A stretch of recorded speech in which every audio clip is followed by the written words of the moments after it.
what I see in Africa is opportunity Hmm. that was not available to me when I was there. Yes. And the startup space, for example, Yes. Yes. there are a lot of companies and organizations in Africa and out of Africa encouraging youths on startups. If you look at, you've had some African startups become Big. unicorns. Yes. Unicorns, some in Fla- Nigeria, Flutter unicorns. wave and Wasn't way Paystack. exactly. Yes. And I hope youths, some of them are thinking of scamming and all that. I hope youths, I tell people, all the effort and intelligence you use to scam, if you put that in making money, won't you even have more money?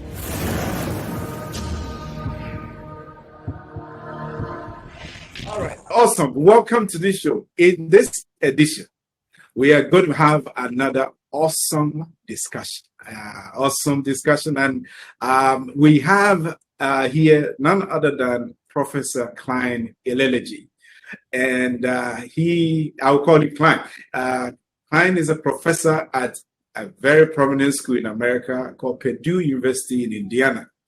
And it's one of those schools that I wish I had attended. It's great.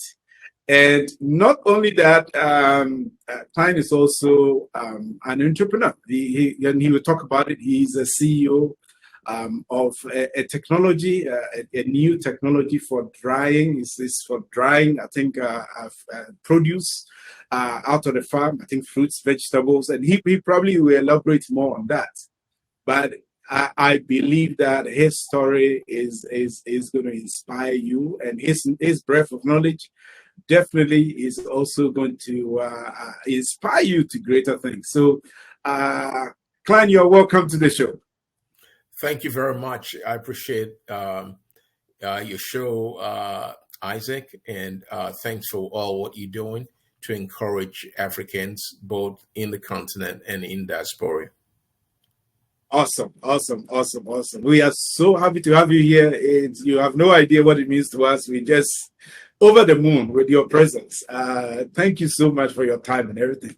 So, Klein, would you mind sharing with us your background and actually what you do? Not your background now, but what you do. We'll get into your background a bit later on.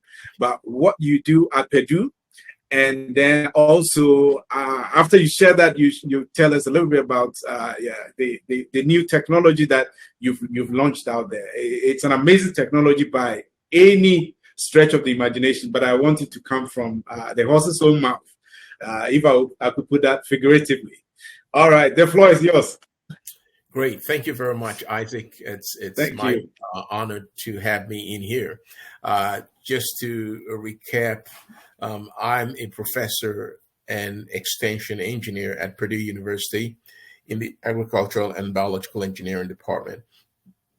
As you know, Purdue is a land-grant university based in the United States. We are located in West Lafayette, Indiana.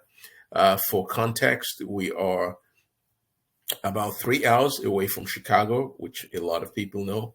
And we're about an hour away from Indianapolis, which is the capital of Indiana. That's where the speed racing is, right? Exactly. Yes. Indy 500, and which will be coming up very soon. Wow. And a lot of people know about that too. Yeah, I'm a Formula One fan. So okay, Formula One fan. Great. So. Interestingly, I've not been to an Indy 500 event. Oh wow! But I've been to one of the air races that occurred where they use planes to do stuff.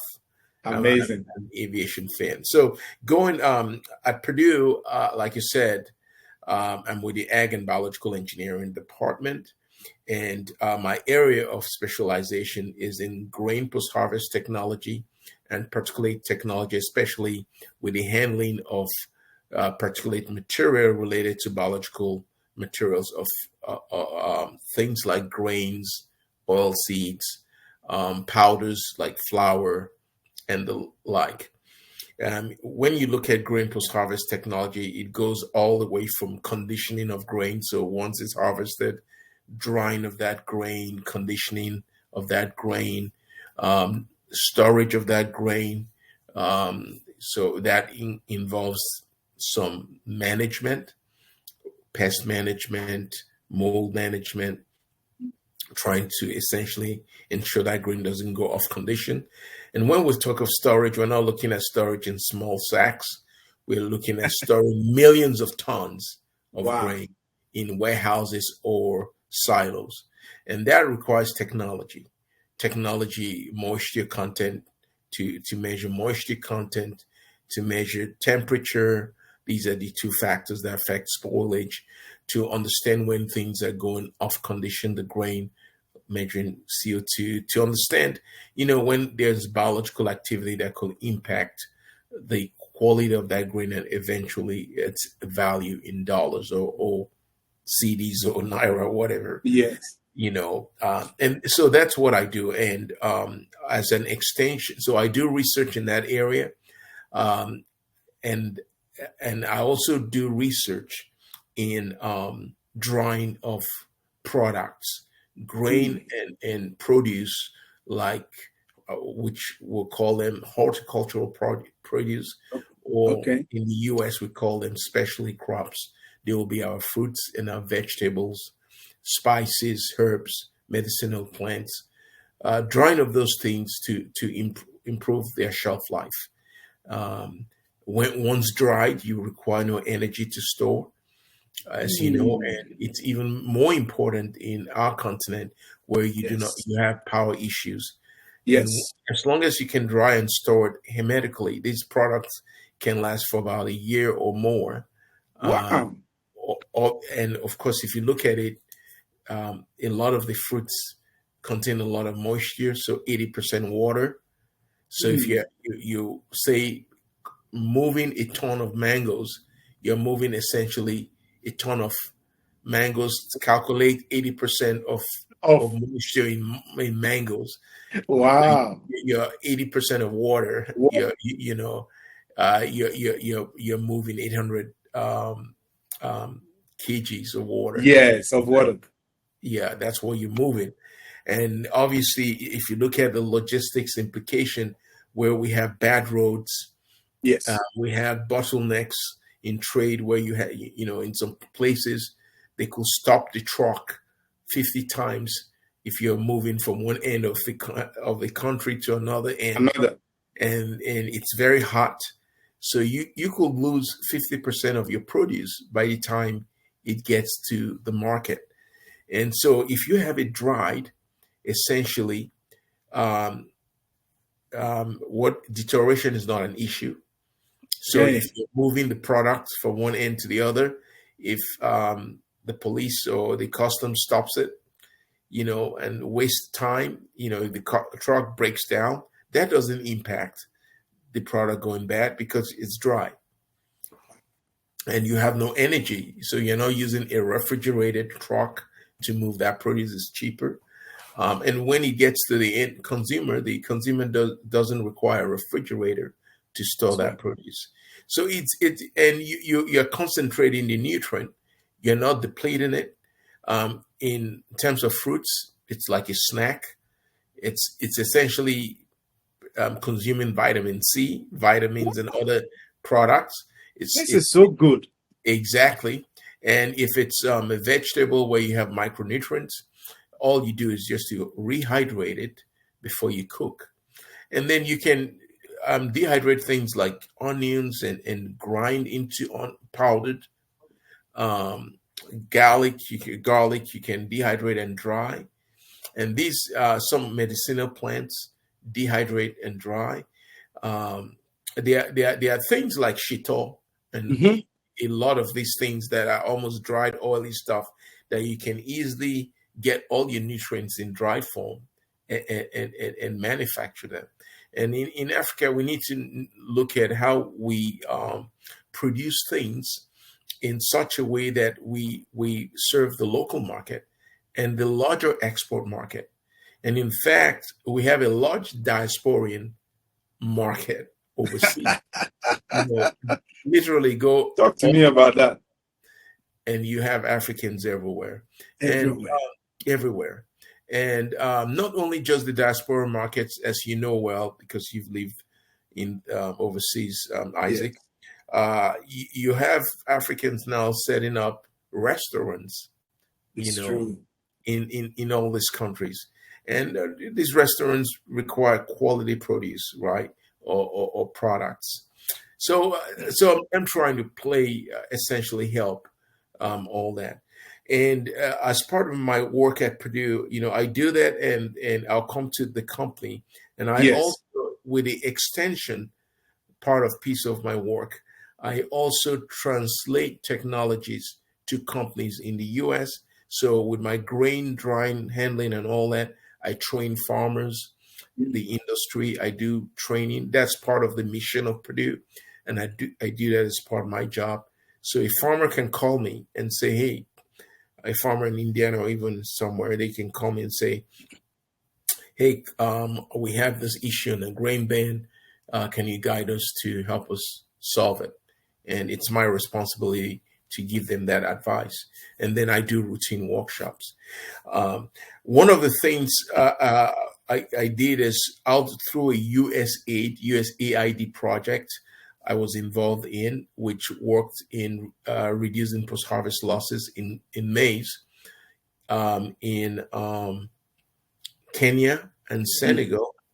I developed this drying technology you're talking about.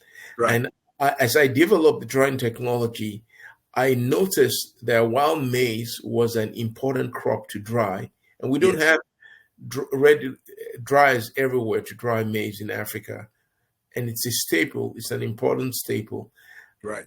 Used in Ghana for kenke, for example. Yes. Yeah. Oh, you've tried kenke before, right? Tried kenke. I tried kenke back when I was home in Nigeria. So. Okay. We had good company there. Yeah. And in Kenya, it's ugali. I mean, like important. I noticed that the produce area was not being touched. Drying of produce like mangoes, fruits, and veggies. So as I developed my dryer was initially for maize, but I found out, wow, it's actually more readily applicable to produce. And what was an eye opener, because is when I did a workshop in Kenya for drying maize, all the people in that workshop did not ask me about drying maize. They said, "Can we dry bananas with it? Can we dry vegetables with it? Can we dry this with it?" So I was like, I came to talk about drying maize, and they're asking me, "Can you dry these other things?" That's what the customer wants. That's what the customer wants, because sometimes in a project, in our project, USAID said do this, and we are working towards doing that, right? Because we have to work towards the mission of the project. But then I come to the ground and I say, yeah, this is what I'm training you on. But all the question is, well, we've heard you. It can dry this, but what about drying this, this, and that? And I just realized, it looks like these other things are really what's pressing on their minds.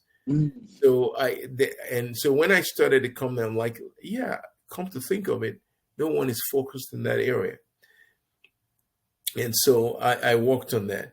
And once I developed the technology, as you know, at Purdue, we develop a lot of technologies. The university patents it. So the patent is owned by Purdue. And any company, any individual can come to Purdue. If they see a patent they like, they can license it from Purdue. But I didn't want to wait for someone to license it, because I know the possibility of need is there. A U.S. company licensing it to go to sub-Saharan Africa is very slim. A lot of them, like any other person, want high profits. Some of them don't want to take the risk. So I said, I will have to take it and show the need is there. So I started a company. But that was not the goal initially when I went. It was out of necessity. And I'm enjoying it, to be honest. I'm enjoying this phase. Lastly, I want to just stop in here, but just want to say that you get a chuckle out of this. I actually started working on drying technology. I'll say my very first dryer, I worked on a drying technology that I developed for one of the countries in Southeast Asia. And I actually had a student from that country. It's not Bangladesh. Okay. It's where you have the Himalayas. Is it Nepal? Nepal. Thank you. I had a friend from Nepal, so once you mentioned Himalayas, it clicked. Okay, actually, I had a student from there. Okay. And anyway, it was actually for Oxfam in the UK. The British charity. NGO charity. Yes. And I remember when I designed it, it was using wood. I sketched it out. I sent it to them, and someone said, hey, you're just giving them that. Why not? So I had to write. You have to pattern it or something. So I wrote back to them. I'm like, yeah, I gave you to use it, but I really want to patent it. And they said, we're a charity. If it's patented, we can use it or something like that. But anyway, that was my just first sketch of a dryer. But I started actually working for drying technologies for the small growers in Ghana. Okay. Wow. In fact, then I'm tickled already. Yeah. I saw the acute problem in Ghana. Okay. And I had a project in Ghana. This was way back in 2011. Okay. That's like 11 years ago, I guess. Yeah, in 2011. So that's where my forte of drying, and that's where I really collected a lot of data from farmers, from women and men on drying maize. And I saw innovations they were doing that I copied and tried to modernize. Okay. So our local people have innovations, but they are not necessary. They don't look like innovations, but they are innovations. All we need to do is for our engineers to go in and see them and modernize them.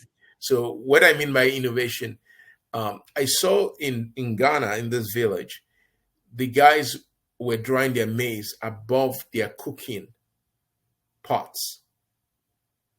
And the women had a dome structure where they put the maize in, and they were cooking around it. So I asked, why? I see all this, you're drying your maize above. It's sort of intuitive if you come to think of it, and drying and cooking around it. And they said, oh, we're cooking around it so the heat gets the maize and dry. And we're drying our maize above this fireplace so that the heat. So, wood is very scarce. So anytime we cook, we that heat rises up and dries. And I thought, okay, they're trying to use one energy source to do two things. Yes. So any technology we should try to develop is how do we multiply our energy usage in many things. And that's brilliant. Yeah. So and in my technologies, I've incorporated those things. Amazing. So the dehydrate, which is one of the technologies we have in the market, is a multi-purpose portable dryer. It can be used alone. It can be expanded individually. It can be used in cabinet dryers. It can be used in tunnel dryers. It's for hygienic drying. And as you know, Isaac, if you go to travel to our rural areas, where's the drying platform? On the roadside? Yes, on the mud. On the mud. Yeah, dry mud, yeah. Exactly. And all that, that's where we get aflatoxin. Contaminated, yes. Contaminated, you sweep it off the floor. It has stones. Growing up in Nigeria, I had to pick stones from beans before we cooked it. It's so true. Everybody, I don't know if that was my chore, picking stones from beans and rice. I've done it before. It was a nightmare. I hated that.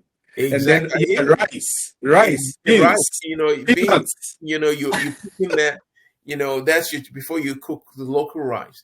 So, I mean, that shouldn't happen. And I don't understand why the stones got there at that time. But now I've gone to the field. I understand why the stones are there. because like in Senegal, I saw this young kid sweeping the rice off the floor. Yeah. And she had all the stone. I'm like, why are you drying it like this? She said, oh, it's okay. I'll just sift it out. But no, when I ate that night, all the rice was with sand and stone. And they are used to it. They are used to eat. They weren't complaining. I stopped eating. I couldn't eat rice. In the village I worked in Senegal, because I wasn't used to chewing stones and sand. But wow, this is amazing. Exactly. And we can really talk about healthy food, if we can have quality foods, you see. And for vegetables and fruits, you can dry them that way, because they're going to have stones and all that. And before they dry, they get moldy, and that's molds, especially aspergillus flavors, will produce aflatoxin, which is dangerous to health. For old and young adults, it's going to kill them, high levels. And for over time, if in small levels, it becomes cancerous. It causes cancer. Yeah. So in fact, this has to be taken seriously. Very seriously. In fact, in Ghana, it's highly noted, and that's why some people will be scared about the kenkey they eat, because of the aflatoxin levels in some of this in the maize and how they dried. But so these aflatoxins, some of them, I mean, can you remove them with heat? Like you cook the kenkey? No, you can't. Oh, then that's even more scary now. Yeah, you can't. If you ferment it, you cannot. If you use the grain to make a petechi, yes. the local brew, the local gin, yes. Yeah, it wouldn't. You never remove aflatoxin. It's in the US. Serious. Yeah, it's in the US and in the European Union is a toxin that is actually regulated. So you test for it. And in places like Ghana, Nigeria, where you have the Nestle company, one of the reasons they are hesitant to buy local grain, but they buy local grain, but they are heavily tested for aflatoxin, because that local grain is producing baby food. Oh, yes, that's dangerous. Yeah, it's dangerous, and it's a no for them. So places like Ghana, Nigeria, and other parts of Africa where they have their facilities, Nestle tries to buy local grain from the farmers to support the local industry. But they have a very high level of testing they implement, to ensure that they don't get grain that is contaminated with aflatoxin. And in fact, if you talk to those suppliers, I've trained suppliers for Nestle in Nigeria, and actually their supply head chain is based in Ghana. They will talk about how the testing protocols they have in place to ensure that they get quality grain. But coming to the produce side, produce, we have over 50% of produce loss. How many just imagine the mangoes that go rotten. It's everywhere. Everywhere. Just imagine how many tons of that in Africa we lose. That's a lot of money. That's a lot of money. But look at the nutrient potential. Mango has all these vitamins that if we consume them, we don't have to be taking vitamin C and other vitamins that are synthetic, produced synthetically, right? These are healthy snacks. Just see the potential we have in drying all this for the world and for ourselves. Mm-hmm. So Africa has a lot of potential. That's why I believe in Africa. I believe in Africa because of the potential we have. It's one of the... We haven't tapped it. Yeah. It's one of the most blessed continents in the world. In fact, I will go as far as saying the most blessed. In creation. Yeah, really. If our leaders get it right, and if we as a society come together, you and I, yes, whatever small thing you're doing, whatever small thing they're doing, and whatever small thing many of us are doing. Yes. If we get it right, there should be a reverse migration. It definitely is. We should have Africans trying to come in and other people trying to come into Africa. Not the other way around. Yeah. Not having, it saddens me when I see a lot of African young men and women dying every day in the coasts of Italy and Libya. Yes. Libya, they've now been caught into slavery and all that. When we have all this huge potential. And remember, we have the youngest population. Over 60% of Africans are youth, 15 to 30. Huge population. That could be a blessing. There could be. Well, so in your opinion, how seriously are some of our governments? Because I know that you've consulted with government. Yeah. How seriously are some of our governments their take on these drying technologies and things? Because if I hadn't spoken with you, I wouldn't have known anything about this. Yeah, I think it all depends. From the governments I've worked, it depends on the government. Okay. And I wouldn't want to call out. Yes, next. It's okay. I think overall, African governments have, on paper, said they want to take agriculture seriously, right? I think there's a Malabo Accord that they all, is it guaranteed like 10% of their GDP to plow into agriculture? I don't think a lot of them have reached that, right? But I would say overall, one of the things that African governments needs to realize is that agriculture is not about, or their investing in agriculture is not about taking people out of poverty alone or feeding people alone, but it's an economic force for the continent or for their countries. That's powerful. It's an economic force, like Nigeria looks at oil as an economic force, or other countries looking at oil. That's how agriculture be looked at. If they begin to look at agriculture as a means to gain economically, and of course, when they develop economically, everybody develops. GDP goes up, youths are employed, people are employed, people eat healthily, then it will work. I don't think they're looking at a lot of them are being serious, and they need to be serious with that. But how do you structure that? Yes, it's about creating an enabling environment. Okay, I think in the U.S. we know that what drives the U.S. economy is the small and medium-sized businesses. Definitely, just the very big companies, right? And each of these farmers are a small and medium-sized business. So in Africa, 80% of people should be small and medium-sized business because 80% of people live off the land. Yes. Okay. So we are having a lot of small and mid-sized businesses. And how do we create an enabling environment to make them thrive? How do we provide technologies that, and in my case, it's not like I want them to give me a handout, but can you create an enabling environment that I can come and set up shop? Yes. I can come into the country in Ghana, in Kenya, anywhere, and set up shop to be able to provide my technologies and services.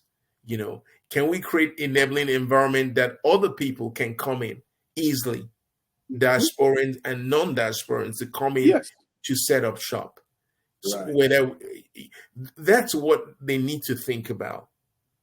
Okay, because just imagine, I know a lot of African countries make monies from the remittance because a lot of us send monies home. Money, right? Yes. But just imagine if we're sending those monies home for productive uses, because if you send money home and it's for them to be able to buy food and every consumption, you're helping the economy, but you're not helping the economy in a useful way. It's true. it's dependency, right?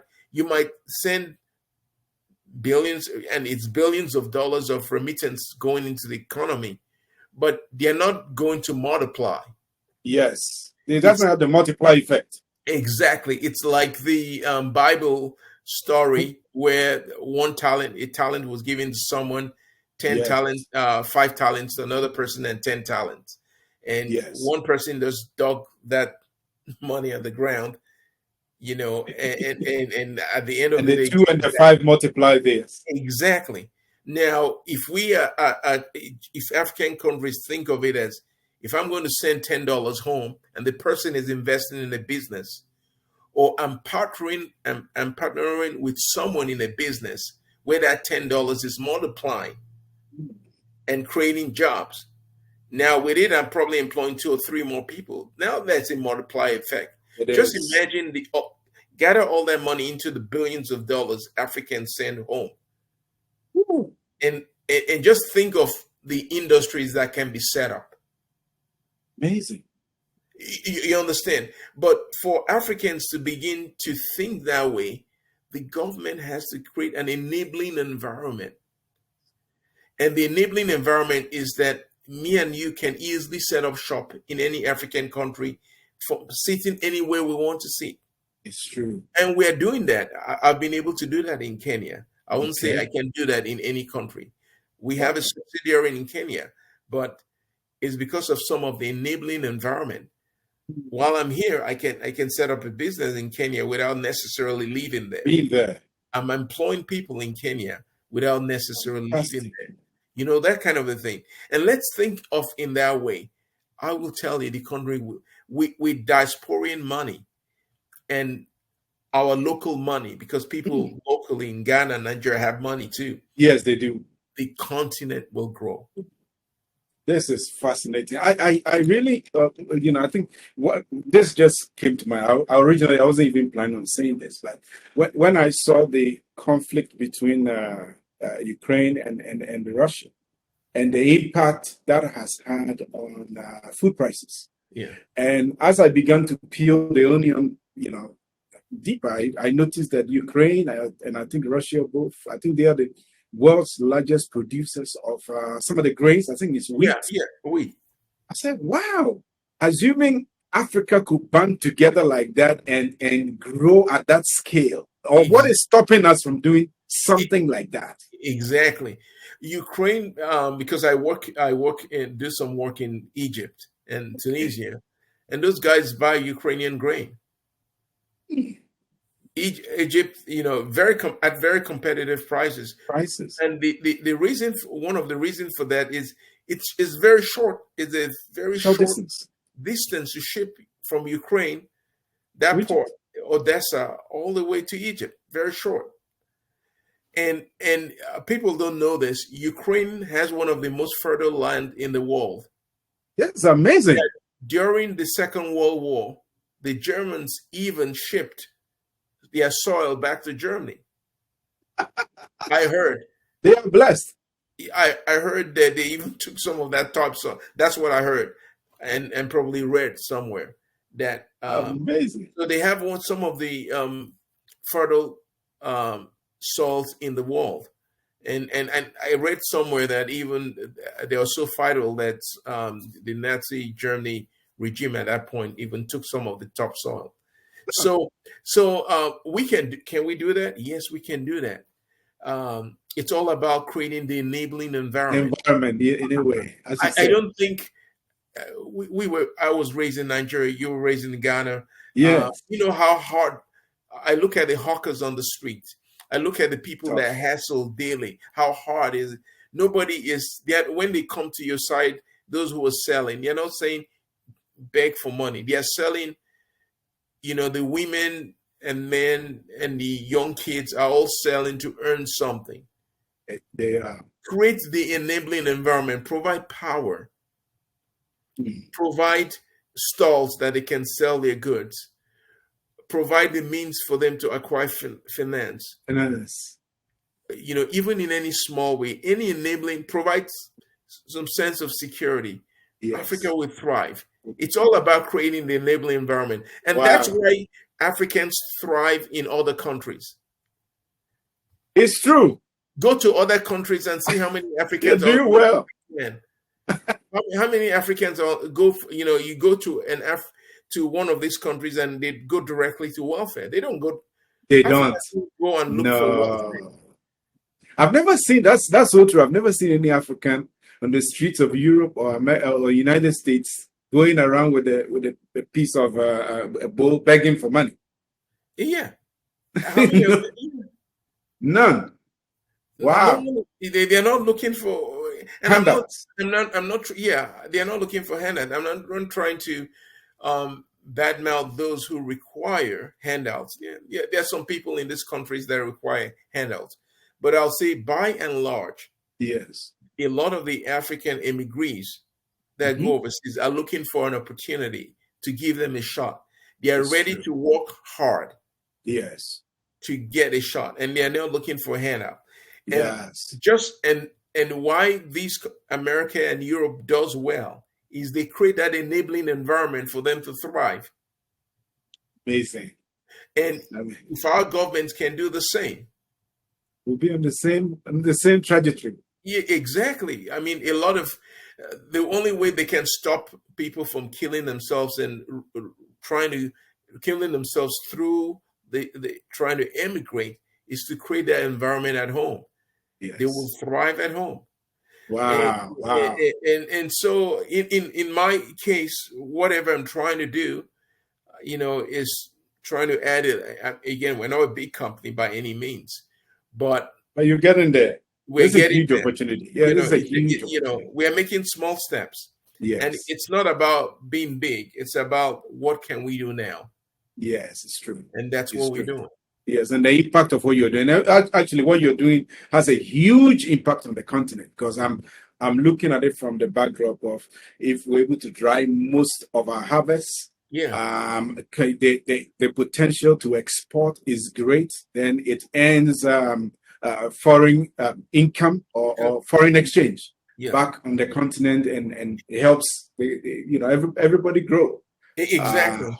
Yes. And if you look at the size of Ukraine, Ukraine doesn't have a huge mass, and yet agriculture is like 40-something%. Literally, Ukraine a very unfortunate situation because of their dire state. Do you know how many countries will go hungry? Hungry because of that. That is what got me thinking. So to show the impact a small country can do. Wow. And come to think of a huge African landmass, we have everything. 60% of African arable land is untouched. Barely exploited. So you ask, what are our leaders doing? And they're not saying, give people handouts. Yeah. Can you please create the enabling environment to have investors come in? And exactly. I think investors, I'm not even looking at investors as big American companies. The diasporan. Yes, that's an untapped investment market. Huge untapped investment. Do you know how many diasporans, doctors, lawyers, and everything? Business people, just average professors like yourself. Yeah, that can, if collectively, yes, we put resources together, we can make huge impact. Combined with the local monies already available, because there's a lot of local monies available. Wow, I think, Klein, this would be a good time to segue into how it all started. Your back. I know at times a little bit chewed up, but I'll try and squeeze that in. So if you don't mind, share a little bit about your background. I know you grew up in Nigeria, so take us through that journey up until what got you out of Nigeria to where you are today. Okay, so I'll quickly do that. Okay. So thanks a lot. Like you mentioned, I was born and raised in Nigeria, so I'm homebred, and I went to, I'll say I'm a sort of true Nigerian because I was born in the north, Kaduna, and then slowly moved down to Loring, and then eventually Lagos, and I left Nigeria out of Lagos. Okay. I left when I was 23. So I did my elementary, secondary education in Nigeria, my university, got my bachelor's in agricultural engineering from the University of Ilorin in 1992. I was doing my youth service, the national service that you have to do for 1 year. And while I was doing it, I got a scholarship to go to study in Slovakia. Oh, wow. So you know Eastern Europe quite well. Yeah, I know Eastern Europe. I speak Slovak. Wow. And I understand a lot of Slavic language because they are very similar. So Russian, Ukrainian, they are very similar. Ukraine. Yeah. Wow. The Slavic family of languages are quite similar. So I can pick up 20-30% of what they're saying. Okay. In news, So 94 January, I left Nigeria for Slovakia on the government collaborative scholarship between the Slovak and Nigerian government. If you recollect, at that time, Slovakia just became a republic in 1st January of 94. Okay. It used to be Czechoslovakia. Oh, yes. So it became Czech Republic and Slovakia. Okay. In January 1st, 1994. I left exactly January 22nd or 23rd. So when I was going to these new republics with a lot of changes. I spent 5 years in Slovakia. I studied for a PhD in agricultural engineering at the Slovak Agricultural University in Nitra. And I did a 1-year program in applied economics and business management with Cornell University. Okay. That had their program in my university. So they were doing this 1 year of professional studies in applied economics and business management. They sent all their faculty to Slovakia to teach it. And I had classmates from Ukraine, Belarus, Slovakia, Poland, all come to this place. I was the only African in that, in the 1996. In that mix. Group. I was the only African in that 1996 group. It was one of the best educational experiences I had from a world university like Cornell. And I that's where I really got to see that I love business. Oh, wow. Because I love professors who like business. Yeah. That's where I saw the potential. And that's where I think I'd always loved business, and I always looked at myself at some point I'll do an entrepreneurship. I'll be an entrepreneur. But then I after doing the course, especially we did a business simulation game in one of the courses. And it was a professor out of Cornell at their business school that did it, where we all came in. We were grouped in 3 and 4s as companies, and we competed with one another, selling and buying and making things. And we'll stay up to like 2-3 debating strategies. We stayed at the top floor of this dorm ladders. And if you look at that time when I was going to school, 1995, 96, the lights were on in the topmost floor because it's all the Cornell program students working, It was fun. And that's when I really saw I liked that. So I finished my PhD in 98. And in 99, I came to the U.S. As a postdoc at the University of Minnesota. Did a postdoc in the grain quality lab with Dr. Bell Wilkie and Vance Murray. There were professors there. In 2001, I started at Purdue as a postdoc with Dr. Dirk Meyer, and worked with Dr. Meyer for 3 years and joined the faculty as an assistant professor in 2004. I started my job in 2001 at Purdue one day before 9/11, September 10th, 2001, because my second year at Purdue was 9/11. so memorable. Yeah, it's memorable. I can still remember, So at Purdue, I've had a great time. So since 2001 till now. So this is my 21st year at Purdue. And of this 21st year, I've been on the faculty for about 18 years. so that was my journey, and through this time, all I've done is put in hard work, Yes. like our parents tell us to do.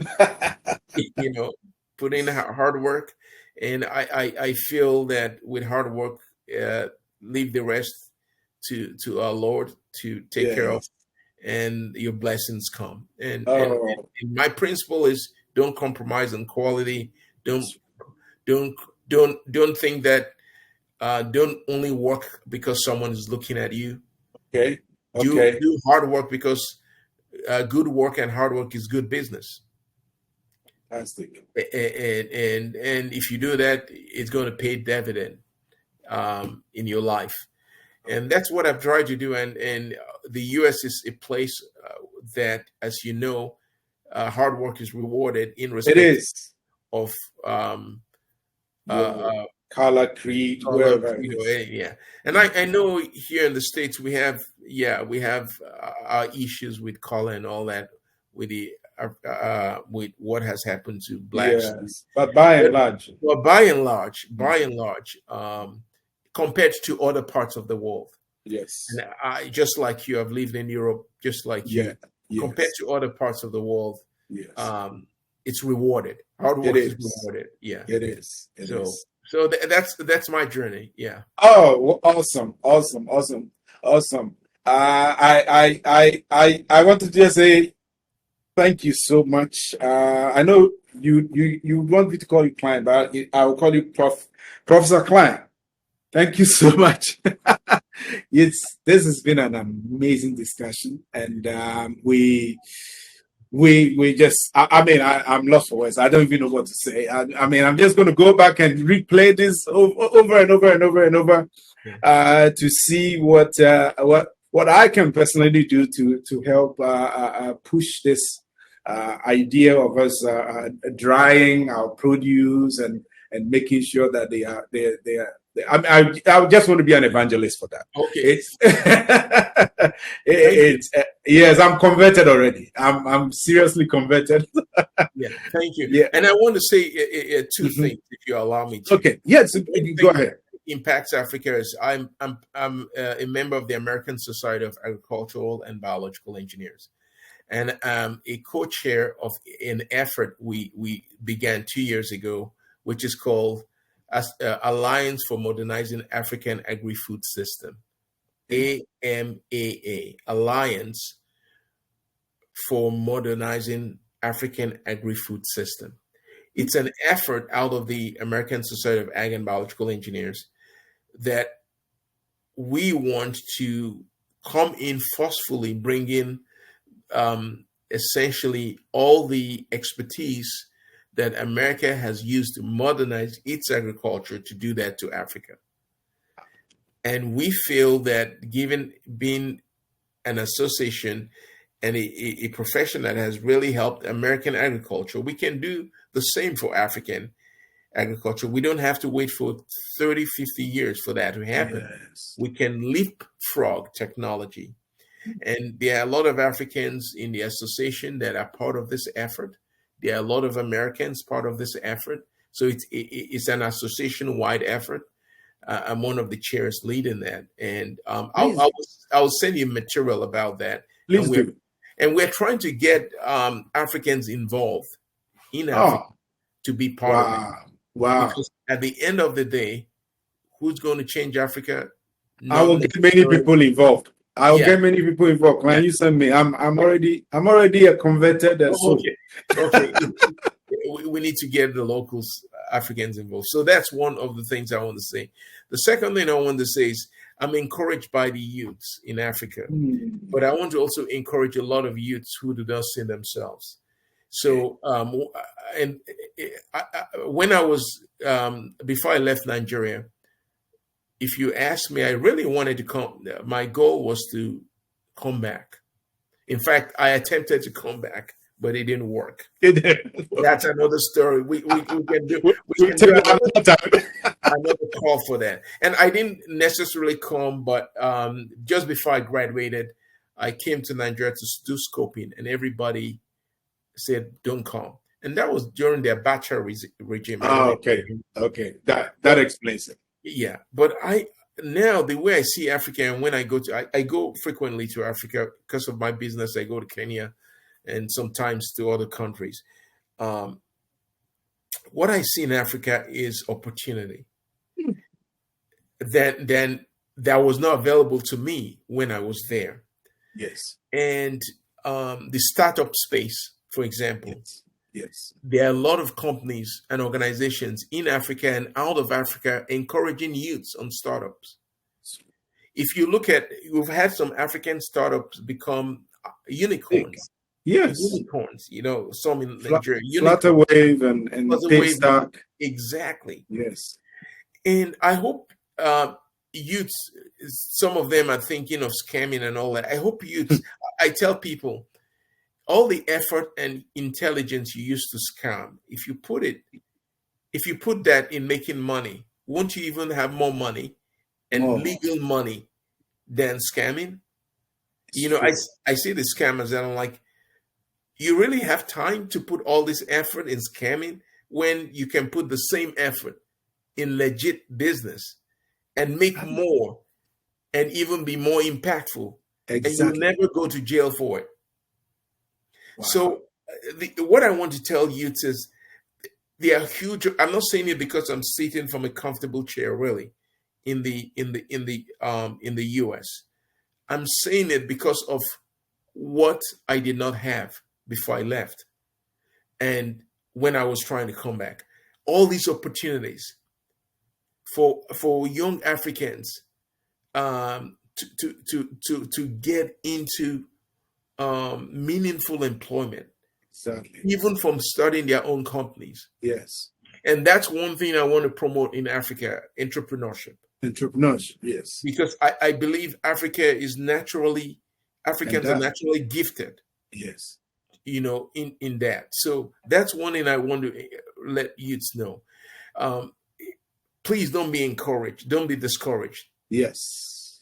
I don't think taking the trail to go to Libya and trying to go to Europe is the right way. You can be smarter than that. And yes, I know our leaders might have disappointed you, but Africa has more opportunity now than it's ever had. Amazing. Now than it's ever had. I see American young men and women coming to do business in Africa. Some of I've seen that too. You've seen them. And yes. I'm like, if they are going to do business in Africa, what about our own Africans? Why are they running away? You understand? And it's all about, in my mind, perspective.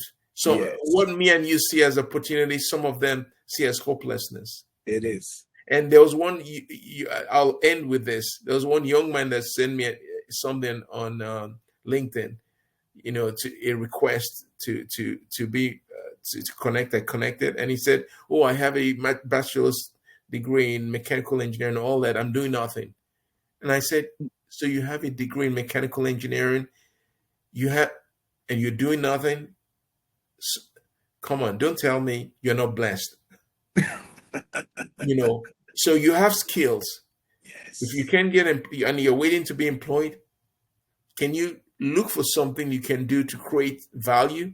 Yes. And that's what I told him. I said, and he thanked me. Yes.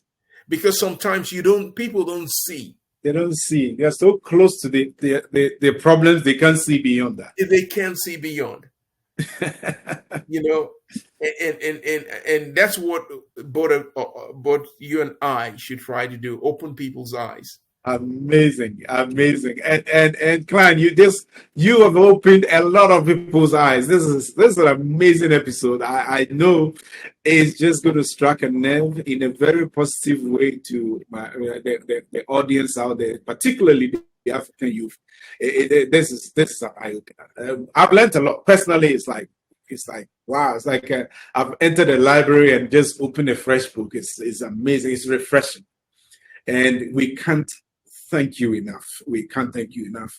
And we're going to push. We're going to do everything possible to help push your brand, the brand that you're building in Africa as well. And then also to help push agriculture as a sustainable business opportunity. for our youth. It is, and I want to thank you, Isaac, for what you're doing, because this is not what earns you your bread and butter, putting a meal on the table. So thank you. You don't know, you probably don't know the impact on someday some big business person will say, because I listened to one podcast. Yes, hopefully. So, thanks for all the work you're doing and all the resources, your personal resources you're spending and your time to do this. So thank you. I appreciate that, Prof. Thank you so much. I appreciate that. You're welcome, and we'll keep that.